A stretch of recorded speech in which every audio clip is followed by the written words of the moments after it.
एक जंगल में एक कौवा रहता था। वह बड़ा ही खुश और मस्ती में रहता था। पर एक बार जंगल में बहुत ही सुंदर पक्षी दिखाई दिया। वह तुरंत उस पक्षी के पास गया। उस पक्षी का रंग सफ़ेद था। कौवे ने इस पक्षी से पूछा कि तुम्हारा नाम क्या है। पक्षी ने हंस कर कहा कि हंस। कौवा बड़ा खुश हुआ और खुश होकर कहा, यार तुम तो बड़े सुंदर हो और तुम्हारा रंग भी सफ़ेद है। तुम्हें तो ज़िंदगी में जीने में बड़ा मज़ा आता होगा।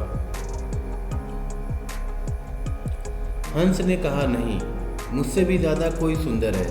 अब कौवा हैरान हो गया और कहा कि वो कौन है जो तुमसे भी ज़्यादा सुंदर है। हंस ने कहा, तोता। अब कौवा तुरंत उड़कर तोता के पास पहुंच गया। कौवा तोता को देखकर हैरान हो गया। तोते के गले लाल रंग का और तोता हरे रंग का। कौवे ने उससे कहा, यार तुम तो बड़े खुश रहते होगे, तुम इतने शानदार तो दिखते हो। तोता मायूस हुआ और कहा, नहीं, मुझसे भी सुंदर और शानदार तो मोर है। अब कौवा वहाँ से उड़कर मोर को खोजने लगा। उसने कई दिनों तक मोर को खोजा, लेकिन मोर नहीं मिला। लेकिन उसे कुछ दिनों के बाद पता चला कि मोर शहर में चिड़ियाघर में है।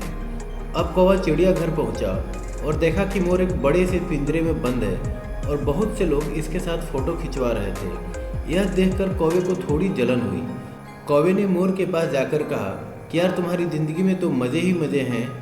मोर उदास हुआ और कहा कि किस बात के मज़े, मैं भले ही देखने में शानदार और सुंदर हूँ, लेकिन मेरी पूरी ज़िंदगी इस बड़े से पिंजरे में गुजरने वाली है।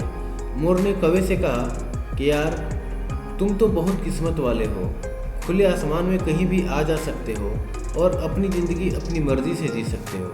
दोस्तों, एक बात याद रखना कि ज़िंदगी में कभी भी अपनी तुलना किसी से मत करना, वरना एक दिन ऐसा ज़रूर होगा कि तुलना करके उसके जैसा तो नहीं कर पाओगे और फिर तुम्हारे पास वक्त भी नहीं होगा कुछ कर पाने को।